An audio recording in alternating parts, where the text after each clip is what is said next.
Rajahmundry parliament స్థానంతో పాటు Rajahmundry parliament స్థానంలో ఉన్నటువంటి అసెంబ్లీ నియోజకవర్గాల్లో ఏ పార్టీ గెలవబోతుంది, ఏ పార్టీకి ఆధిక్యం వస్తుందని మనం ఒకసారి చూస్తే రాజమండ్రి లోక్సభ స్థానాన్ని టీడీపీ అండ్ జనసేన పార్టీ గెలుచుకోబోతుంది అన్నట్లు చెప్తున్నారు.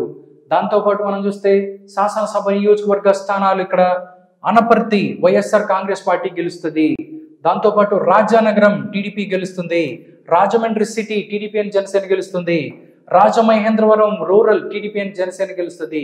కొవ్వూరు ఎస్సీ నియోజకవర్గం ఇది కొవ్వూరు ఎస్సీ నియోజకవర్గం ఇక్కడ మాత్రం కీన్ కంటెస్ట్ తప్పదు, హోరాహోరీ తప్పని పరిస్థితి అని చెప్తున్నారు. నిడదవోలు ఎవరైతే ఉన్నారో టీడీపీ అండ్ జనసేన గెలుస్తుంది. గోపాలపురం ఎస్సీ నియోజకవర్గం ఇది కూడా టీడీపీ అండ్ జనసేన గెలిచే అవకాశం ఉంటుంది.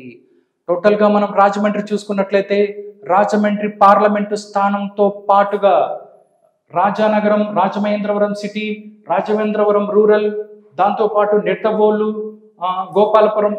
గోపాలపురం ఎస్సీ ఐదు అసెంబ్లీ స్థానాలను టీడీపీ అండ్ జనసేన గెలుచుకోబోతుండా ఇక్కడ మాత్రం అనపర్తిలో మాత్రం వైఎస్ఆర్ కాంగ్రెస్ పార్టీ గెలుస్తుంది. దాంతోపాటు కొవ్వూరు ఎస్సీ నియోజకవర్గం ఏదైతే ఉందో ఇక్కడ కీన్ కంటెస్ట్ ఓరాహోరీ తప్పని పరిస్థితి. టోటల్ గా చూస్తే రాజమండ్రికి సంబంధించి కూడా మొత్తం టీడీపీ అండ్ జనసేన హవా కనిపిస్తుంది. ఇక్కడ టీడీపీ అండ్ జనసేన రూల్ చేయబోతున్నారు రాజమహేంద్రవరం పార్లమెంటు పరిధిలో.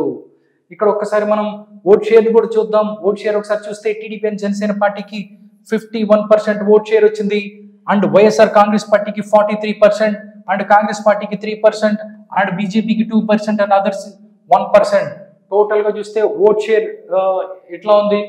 రాజమండ్రి పార్లమెంటు స్థానాన్ని కూడా టీడీపీ అండ్ జనసేన పార్టీ తన హవాని కొనసాగిస్తుంది అని చెప్పి pioneer poll strategies and private limited సంస్థ చెప్తుంది.